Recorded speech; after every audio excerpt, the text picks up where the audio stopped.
Bueno, muy bien. Vamos a esperar unos segunditos. Seguramente ya se conecta la doctora Gabriela Escudero, que es la gastroenteróloga infantil de Enfants. Bueno, les cuento que hacía tiempo que tenía ganas de hacer un vivo con la doctora, porque vemos eh, muchos pacientes en común tenemos, ¿sí? Así que ahí está Gaby, doctora.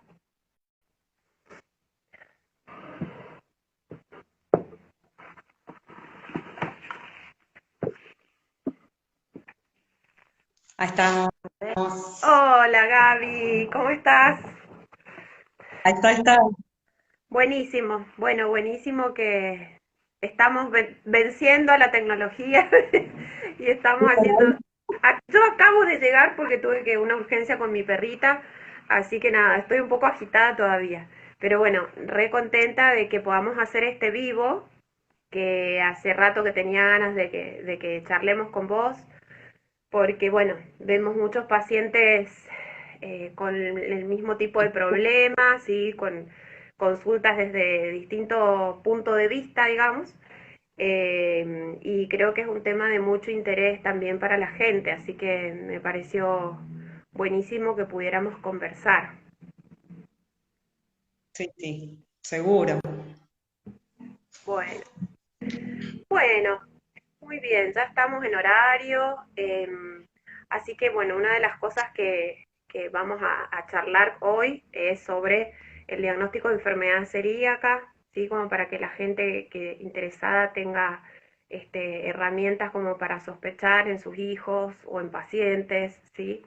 Así que bueno, contanos la definición, qué es la enfermedad celíaca. Bueno, eh, como decías vos, me parece que es un tema que está como más hablado o conocido por todo el mundo, o como más frecuente, se ve como en forma más frecuente. Creo que es porque se piensa y se pesquisa en forma más frecuente. Y si uno tuviera que definir a la enfermedad celíaca, la podemos definir como una condición de intolerancia permanente al gluten que está presente en diversos alimentos y que ocurre no en cualquier persona, sino en personas, niños o adultos, que tienen una predisposición genética y que, digamos, lo que ocurre es una enteropatía, es decir, una lesión del intestino delgado mediado por mecanismos inmunológicos. La prevalencia es alta, es el 1% de la población, y en estudios poblacionales en Argentina se ha definido una prevalencia de 1 cada 167 en promedio personas. Ujú. La verdad que es frecuente, se piensa más y el diagnóstico oportuno en tiempo y en forma asegura una calidad de vida adecuada a las personas. Por eso es importante pensarlo y definirlo. Seguro. Bueno, y puntualmente en niños, ¿a partir de qué edad es conveniente, o sea, si uno sospecha que tiene alguna intolerancia, o en el caso mío que yo veo chicos con talla baja y bueno, uno sospecha, o sea, quiere descartar todas las causas antes de empezar con los estudios hormonales, ¿no? ¿A partir de qué edad es obligatorio, digamos, en estos casos, pensar en enfermedad celíaca antes de hacer otros estudios más diferentes, ¿no? Sí, en realidad uno tiene que tener en cuenta que las formas de presentación de la enfermedad celíaca pueden ser diversas, desde enfermedades o sintomatología severa hasta sintomatología que puede ser o pacientes asintomáticos u oligosintomáticos. Y en general la forma clásica de presentación, que es con la tríada característica de la diarrea, el dolor abdominal, la desnutrición o compromiso nutricional, acompañado clínico de distensión abdominal, es más frecuente en los pacientes menores de 2 años. En estos pacientes, la presunción es fuerte con esta manifestación clínica, pero sí es importante descartar otras entidades que son frecuentes también en este grupo etario, como pueden ser infecciones parasitarias, como pueden ser alergias alimentarias o trastornos inmunológicos. Y sí, las formas no clásicas de presentación, como puede ser la baja talla, la anemia, las aftas recurrentes, en general uno la ve en pacientes más grandes, la presentación de estos síntomas más insidiosa y más intermitente.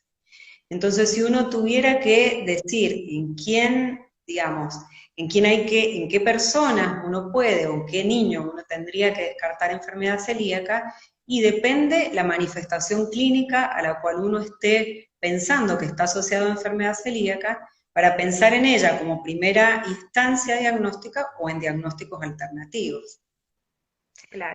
Hay pacientes, esto que vos decís también, por el grupo poblacional que compartimos, en donde el diagnóstico puede ser sin presentaciones clínicas relevantes desde la parte gastroenterológica, y son estos pacientes que pertenecen a un grupo de riesgo o una población.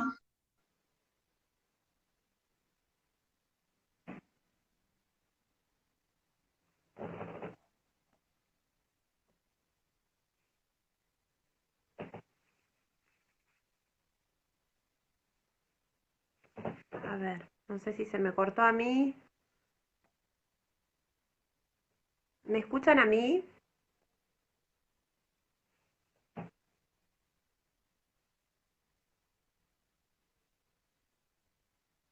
A ver, bueno, a ver un segundito.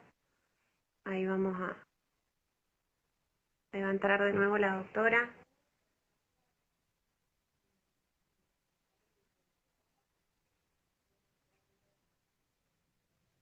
Bien, a ver, ahí Tecnología. está entrando. Sí, te me fuiste, te me fuiste. Bueno, Ay, amiga, te fuiste, bueno. estábamos justo hablando de este grupo poblacional de riesgo, digamos, como puede ser un paciente diabético o un paciente familiar de primer grado de alguien, de un paciente con enfermedad celíaca, en donde puede no tener manifestaciones digestivas floridas, y por ser de un grupo poblacional con mayor incidencia, uno pesquisa serológicamente el diagnóstico de enfermedad celíaca. Entonces depende de qué manifestación estemos mirando y qué grupo etario estemos mirando para poder estudiar adecuadamente un paciente. Claro, sí, sí. Sí, generalmente, a ver, cuando el pediatra detecta esta tríada que vos definías, em, suele derivarlo o suele pedir los análisis y después te lo derivan. Ahora, claro, yo veo estos que no crecen y que a lo mejor no fue pensada la enfermedad, ¿no? O que tienen un retraso importante en la edad ósea también, eso lo veo bastante. También, hablando de estas manifestaciones que no son comunes, digamos, retraso puberal, ¿sí? Falta de desarrollo en las nenas, por ejemplo, que todavía se preocupan porque todavía no se desarrollan, y bueno, me ha pasado que el diagnóstico fue celiaquía. Y también, a ver, otras cosas raras, ¿sí? Como por ejemplo una vuelta, una paciente con obesidad, le pido un laboratorio y pido anticuerpos ATG, ¿sí? Entonces, que para mí son antitiroglobulina. Y vino con el anticuerpo antitransglutaminasa por las nubes. Entonces, bueno, ahí, señora, vaya a la gastroenteróloga, el tema de la, pero rarísimo, ¿no? Porque tenía todo positivo, después se le hizo el diagnóstico con endoscopía, pero tenía obesidad, ¿sí? O sea que, bueno, es como que en medicina, una vez más, no podemos decir que las cosas están todas escritas en los libros, y bueno, por ahí es la sospecha, el ojo clínico, eh, o bueno, la pesquisa por el antecedente de los familiares, o también pasa esto, que le detectan a los chicos la enfermedad y los padres empiezan a hacer estudios y bueno, y fueron mucho tiempo asintomáticos, así que bueno, realmente Sí, es todo sí, un área muy heterogénea, ¿no?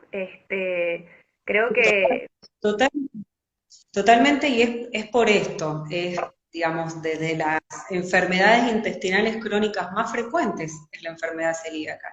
Y digo, siendo una prevalencia tan alta, creo que el nivel de pesquisa es mayor. Y sí, los familiares de enfermedad, de los pacientes que tienen diagnóstico de enfermedad celíaca, la prevalencia aumenta en un 5 o un 15% comparado con la población habitual. Y es así, uno empieza a estudiar el grupo familiar con el diagnóstico de uno de los pacientes. Y en general, estos pacientes que pertenecen a este grupo familiar no tienen síntomas, no, son silentes, Sí. digamos, no tienen demasiadas manifestaciones. Así que sí, sí, la verdad que sí, a veces uno ve los laboratorios y están pedidos no puntualmente por algún síntoma en especial y aparecen estas cosas como te pasó a vos, pero en general por ahí el criterio es someter a pruebas serológicas a pacientes en donde la presunción clínica está. Ah, está presente, seguro. Mira, y en el caso de, Sí. esto es una pregunta que se me ocurre ahora, los pacientes que tenemos el antecedente, ¿no? De un familiar, de la mamá o el papá, y tenemos un chico que lo tenemos estudiando por ciertas cosas, ¿no? O sea, puede darme negativo primero los estudios y más adelante ser positivo, se le hace un seguimiento o un solo laboratorio me va a definir si está en riesgo o no de ser celíaco también. En realidad depende cómo uno pretenda estudiar el paciente y para eso tenemos herramientas que son los test serológicos. Hay algunos que tienen, digamos, con mayor certeza uno puede establecer el diagnóstico o establecer un screening para ver cómo va a ser el seguimiento posterior. De estos test serológicos, antitransglutaminasa IgA, por excelencia, el test universalmente estimado como mayor, digamos, con mayor rédito diagnóstico, mayor sensibilidad y especificidad. Y si uno tiene un paciente en donde está estudiándolo porque tiene síntomas que podrían ser compatibles, Sí, por ahí el screening al cual uno lo va a establecer o la frecuencia con la cual uno va a establecer el pedido de laboratorio no va a ser el mismo que en un paciente que está sintomático y al que uno somete un estudio por un antecedente familiar. En el paciente que está asintomático por antecedentes familiares, por ejemplo, pertenece a un familiar o a una familia en donde hay un celíaco, en general, un primer estudio, dependiendo de la edad, uno en general empieza a estudiar este grupo poblacional a partir de los 2 o 3 años de edad, cuando ya tienen una dieta incorporada con adecuada cantidad de gluten, y si es asintomático, se recomienda que cada 2 o cada 3 años por ahí tengan una nueva valoración si pertenecen a este grupo de riesgo. Ahora, en un paciente donde está sintomático sí, y tenemos un laboratorio, por ejemplo, un test serológico antitransglutaminasa IgA que es negativo, hay algunos factores por los cuales el título de ese laboratorio puede ser bajo. Esto que vos decías, puede ser de reciente comienzo, mm, puede ser un conversor lento de anticuerpos, de autoanticuerpos, y bien, ese paciente sí va a necesitar, aparte del control serológico, un control clínico más estricto, para ver en qué momento es necesario volver a repetir el screening o pasar a algún otro método diagnóstico, o utilizar otro test serológico que puede acompañar este primero. claro. Entonces, todo depende de, sobre todo esto, clínicamente en dónde estamos parados con ese paciente y a partir de ahí cómo vamos a definir el seguimiento. No es estandarizado para todos y muchas veces, si bien esto por ahí puede estar estipulado y hay guías de seguimiento y de mantenimiento, muchas veces en un paciente uno asume una conducta particular debido a todos estos factores que pueden pasar en el medio. Exactamente. Y con respecto a los test serológicos, ¿existen los falsos positivos, por ejemplo, en pacientes que tengan alguna otra enfermedad, pero que da positivo alguno de los test?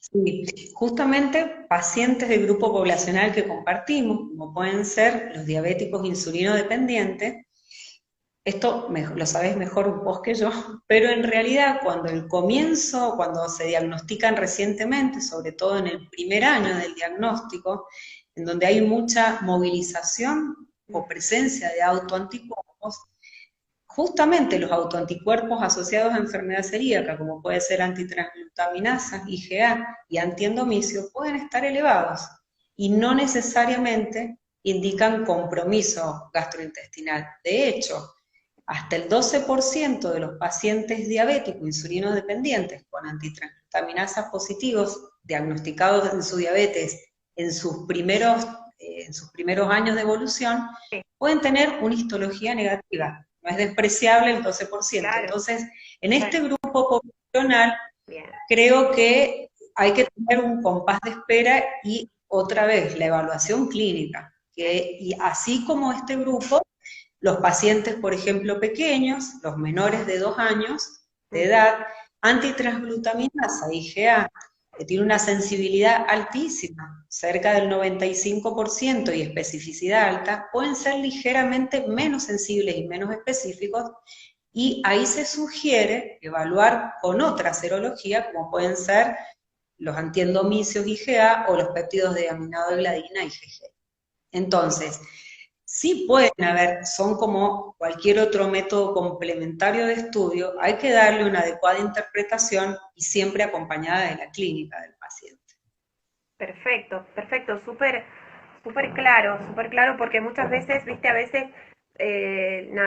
cuando llegan a la consulta, te dicen, no, sí, tiene este positivo, pero lo vamos a controlar, o entonces, claro, esta es la razón, ¿no? Porque uno de acuerdo a la enfermedad que tiene acompañante a esta sospecha, digamos, puede definir si, bueno, si nos preocupamos o no. Y en el caso de parasitosis, ¿te puede dar alguna alteración en la serología? Mira, depende de qué, por eso decía, si uno tiene que como separar o graficar la serología o los test serológicos disponibles para screening de enfermedad celíaca, tenemos autoanticuerpos y anticuerpos que están orientados contra la gliadina. Digamos, los autoanticuerpos, donde está antitransglutaminasa y antiendomicio, antitransglutaminasa es muy sensible y muy específico, es de bajo costo, de fácil interpretación y es inmunistoquímica. En cambio, endomicio uno estudia por inmunofluorescencia, necesita un laboratorio avesado para poder interpretarlo y es operador dependiente. Claro. Y justamente por ahí estos autoanticuerpos no tienen, digamos, tanta posibilidad de positivizarse o cambiar su valor de corte por parasitosis. Sí, anticuerpos que han dejado de usarse, que son los antigliadinas clásicos, claro, no los nuevos, que son los péptidos de aminadogladina, que justamente por tener muy baja especificidad dejaron de usarse y no se recomiendan en las guías de seguimiento. Y algunas de las causas que pueden positivizar están las parasitosis. Bien. De hecho, parasitosis como Giardia puede tener clínica muy similar a la enfermedad celíaca, ya que es una parasitosis del intestino delgado. Entonces, por eso decíamos esto, es muy importante ver el contexto, la manifestación clínica del paciente, y esto sí acompañarlo, si hay alta presunción desde la clínica, con serología, con una interpretación adecuada de la misma. Claro, claro. Sí, porque a veces, viste, que cometemos el error de irnos a lo más complejo sin estudiar lo más simple, ¿sí? Como puede ser una parasitosis, ¿sí? Y bueno, y ahí entran después las dudas y las confusiones, y esto que por ahí los padres no entienden muy bien, a lo mejor de que, a ver, si tiene esto positivo o si esto está un poquito alterado, no es celíaco, o sea, lo tiene positivo. Pero bueno, está buenísima esta aclaración, porque te digo que son preguntas que por ahí me llegan a mí al consultorio, ¿viste? Entonces, no, bueno, es un seguimiento. Bueno, tengo una gata que es muy, muy hincha, perdón. Exacto, pero por eso esto mismo que vos decís, creo que el momento de solicitar serología uno tiene que saber que también va a tener que ir acompañado de una interpretación, luego de esa serología que uno pidió. Total. Entonces hay que situarlo en un contexto y ver para qué lo pidió y qué es lo que va a hacer con ese resultado. Exactamente, sí, perfecto. Por eso es la mirada del especialista es fundamental y bueno, y hay, a ver, hay tantas cuestiones actuales que han aparecido con respecto al intestino, sí, que yo creo que cada vez es más necesaria la mirada de un gastroenterólogo, ¿no? Bueno, y con respecto al diagnóstico, aparte de todos estos test, ¿cómo tenemos el sello diagnóstico de enfermedad celíaca en un paciente? Bueno, digamos, ahí no es un criterio único para definirlo. Hablamos de manifestaciones clínicas que pueden estar presentes o no, depende de esto que decíamos, o formas clásicas, o formas no clásicas, o una población de riesgo. La serología que debe acompañar, y es importante porque lo que está marcando son fenómenos inmunológicos que están presentes, y necesitamos confirmar o asegurarnos de que esta clínica, con este sello inmunológico presente, está dañando el intestino. Y esto lo confirmamos con la biopsia duodenal, donde uno lo que busca es la alteración morfológica de la mucosa intestinal, la presencia de atrofia intestinal, de atrofia vellositaria, con hiperplasia de las criptas y con aumento del conteo de los linfocitos intraepiteliales. Dato que es muy importante, porque lo que está marcando es la traducción de que esta clínica, con este fenómeno inmunológico, está haciendo impacto en la mucosa del intestino delgado. Es muy importante definirlo y es muy importante para el seguimiento también del paciente. Ujú. Si bien no, en pediatría el criterio es establecer el diagnóstico con una sola, digamos, una sola endoscopía digestiva para obtener la biopsia duodenal, no están así en los adultos, en donde el criterio es más controvertido, de si hay que volver a rebiopsiar o no biopsiar. Es importante porque estableciendo el diagnóstico histológico, uno sabe que hay correlación con la clínica. Y esto nos va a permitir también fundamentar un tratamiento y sostener un tratamiento por toda la vida, porque en Exacto. realidad el tratamiento del paciente celíaco debe ser por toda la vida, ¿sí? La dieta de exclusión de gluten, de la proteína que está siendo realmente tóxica, asegura que un paciente con diagnóstico de enfermedad celíaca, si hace adecuadamente la dieta, tiene una buena calidad de vida y Bien. el riesgo de otras alteraciones, de otras enfermedades no está presente. La endoscopía, digamos, la biopsia duodenal, la forma de obtener esa biopsia duodenal, ese material intestinal que uno tiene que estudiarlo, es con endoscopía digestiva. El procedimiento se llama endoscopía digestiva. La endoscopía es bajo anestesia general, es un procedimiento corto. Son 10 minutos aproximadamente y se hace en un quirófano. Por supuesto, uno mira y tiene que asegurarse de que el paciente llegue en condiciones para poder hacerlo. Debe estar consumiendo gluten, debe tener un prequirúrgico adecuado y se hace en un ambiente controlado. Digamos, la endoscopía es el método método técnico, o para poder obtener la biopsia intestinal, que es lo que finalmente uno analiza, o un médico anatomopatólogo analiza en el microscopio. Estudio que se hace en niños, en adolescentes, en adultos, en pacientes de cualquier grupo etario. Es de bajo grado de complejidad y de alto rendimiento en cuanto al diagnóstico. Está estipulado a nivel universal cuántas son las biopsias, de qué sector uno tiene que tomar, y hay un consenso general en la interpretación de esa alteración morfológica. Para eso, los anatomos patólogos hablan todos en un mismo idioma y utilizan una clasificación que es la clasificación de Mayo, que es la que establece el sello histológico diagnóstico de la enfermedad celíaca. Perfecto, súper, súper claro. Y bueno, y avanzando con el tema del tratamiento, em, ¿cómo es el tratamiento de la celiaquía? tiene que ser estricto? Porque otra pregunta de estas que me surgen a mí, si tienen que tener todo el tema este de la contaminación cruzada, ¿es para todos los pacientes o es en pacientes que son muy sensibles? Porque hay pacientes que hasta tienen que usar un shampoo especial que no tiene que tener este gluten. Hay pacientes que son muy sensibles o todos los pacientes tendrían que tener todos esos cuidados. Yo creo, esto que vos decís por ahí es una pregunta bastante frecuente en el momento en que uno establece el diagnóstico y le indica cuál va a ser el tratamiento.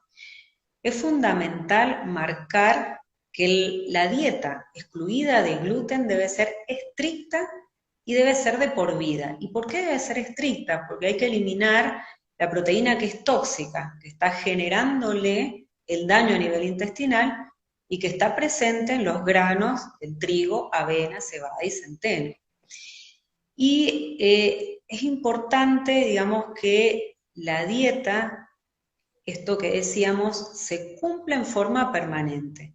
Uno, asegurando que la dieta sea en forma permanente, asegura que la morfología intestinal vuelve a la normalidad. O sea, el paciente celíaco se cura mientras esté recibiendo un régimen libre de gluten. Claro. Si transgrede, la acción intestinal vuelve. Y esto que decías vos es interesante por ahí aclararlo, el tema de esto de la piel o de la sensibilidad. Hay pacientes que pueden no tener un diagnóstico de enfermedad celíaca y tener un trastorno asociado al gluten, que son entidades totalmente distintas. Ah, bien.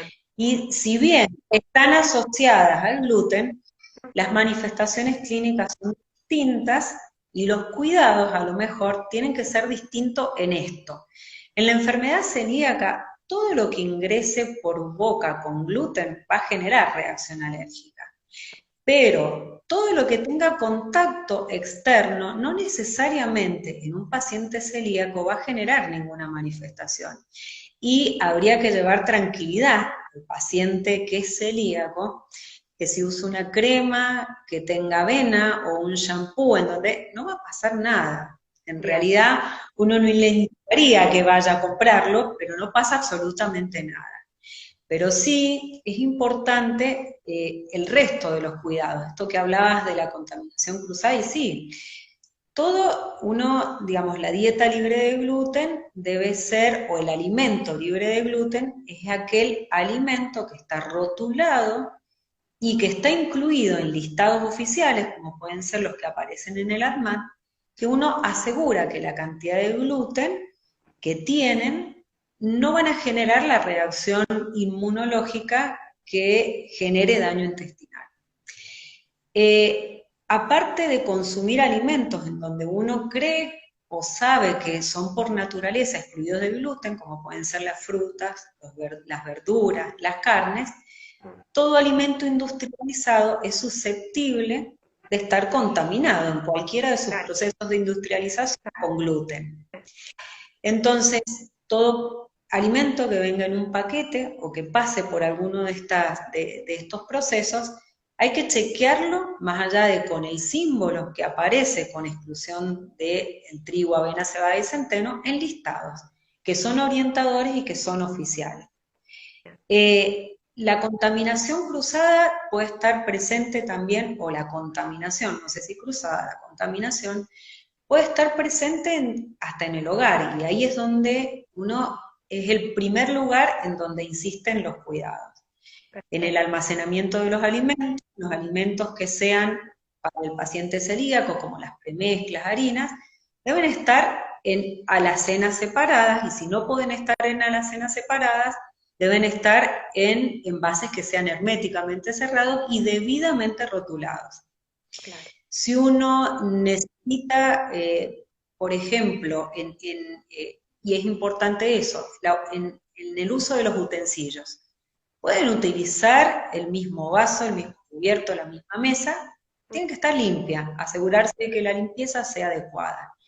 Solo hay algunos utensilios que se recomiendan que sean utilizados para los pacientes celíacos, y es el colador de pasta, la espumadera y el palo de amasar. Y cualquier otro elemento que sea poroso. estos no se pueden compartir. El resto de los utensilios los pueden compartir con la familia, no necesitan mudarse, no Claro, necesitan tener un horno especial, una heladera especial. El horno, uno tiene que asegurarse que si es un microondas, el plato donde apoya el alimento esté convenientemente limpio, no tenga restos de claro, gluten, claro. pero lo puede utilizar de la misma manera. Y eso es importante, digamos, aclarárselos porque genera bastante ansiedad. Exacto. Yo creo que hay que tener cuidado, pero tampoco ser como extremo en esto de, o medirse en las palabras, o investigar bien antes de poder decirle a los pacientes qué es lo que tienen o en qué se tienen que cuidar. Exacto. Eh, en general, por ahí la limitante que uno más encuentra cuando uno tiene que indicar una dieta libre de gluten no es en la casa, no es en el ámbito en donde se mueven, sino en la parte cultural, en un adolescente, en un adulto joven. Como sociedad tenemos hábitos para divertirnos que es salir y salir a comer y compartir una comida. Sí, Por ahí yo siempre le digo a los chicos, a los adolescentes, bueno, trata siempre de llevar un bolso y en ese bolso tener algo que vos puedas comer, porque también tienen leyes, hay una ley, digamos, de enfermedad celíaca en donde debería asegurarse que en cada restaurante o lugar donde se ofrezcan alimentos haya un plato adecuado. El tema es que a veces hay un plato adecuado, pero todo lo que es la elaboración de ese plato adecuado no tiene controles bromatológicos adecuados como para asegurar que no contenga cantidades de gluten. exactamente. Y por ahí también es un momento oportuno cuando uno habla con estos pacientes o cuando uno entrega o habla del diagnóstico, insistir en la nutrición y lo importante de la nutrición en el resto de los macro y micronutrientes, las proteínas, las fibras, Sí, porque a veces pasa esto, o sea, uno hace o creen que el hincapié está en las harinas y en qué tipo de harinas deben recibir, dejando de lado el resto de los nutrientes que son muy importantes. exacto. Y es ahí cuando uno también empieza a ver algunos cambios en la antropometría de estos pacientes. Y hay pacientes que de repente están bastante bien en percentilos y empiezan con obesidad, porque Claro, justamente empiezan a consumir más exceso cantidad de de harina. carbohidratos, claro, claro. Sí, Exacto, exacto, exacto. Así que bueno, creo que es importante y es importante esto, informarse para poder informarle bien al paciente y no crearle miedo, sino cuidados y cómo son los cuidados que tienen que tener. seguro. Y como para ir cerrando, las complicaciones más frecuentes de una enfermedad celíaca no diagnosticada o de una enfermedad celíaca en que no se llevó bien el tratamiento nutricional, ¿qué es lo que más se ve? Obviamente se debe ver, me imagino, en la adultez, ¿no? Es lo más común, pero me parece que es Exacto. importante eso. Sí, digamos, esto que hablábamos, bueno, de la presentación clínica en los pacientes más chiquitos, es como que el umbral para el diagnóstico es más precoz, es antes. El tema está en estos pacientes que tienen una manifestación no clásica, en donde si uno por ahí la pesquisa no es en un momento adecuado, sí hay complicaciones, pueden haber complicaciones graves.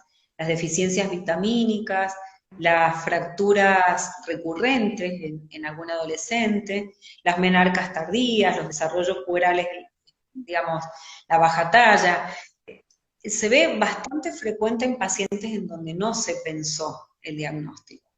Y en aquellos pacientes en donde la dieta, a pesar de tener un diagnóstico adecuado, la dieta no se cumple, en general sí son pacientes más grandes y, digamos, a mí no me tocan ver adultos, pero sí en la población adulta es donde uno ve por ahí el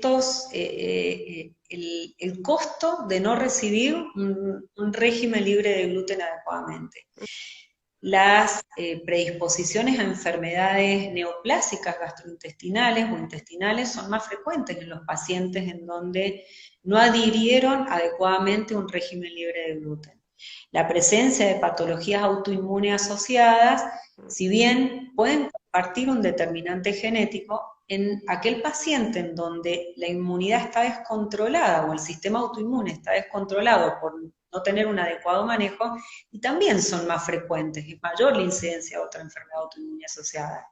Entonces, insisto, por ahí la idea no es generar y asustar al paciente, sino en hacerle ver que un régimen libre de gluten, adecuado y estricto, va a asegurarle una calidad de vida adecuada y lo va a situar en el mismo riesgo que cualquiera de la población general de otro tipo de patología asociada. Y esto es por ahí en lo que hay que hacer hincapié, ¿no? Perfecto. Bueno, súper claro. Bueno, creo que hemos hecho todas yo particularmente he hecho todas las preguntas que, que quería.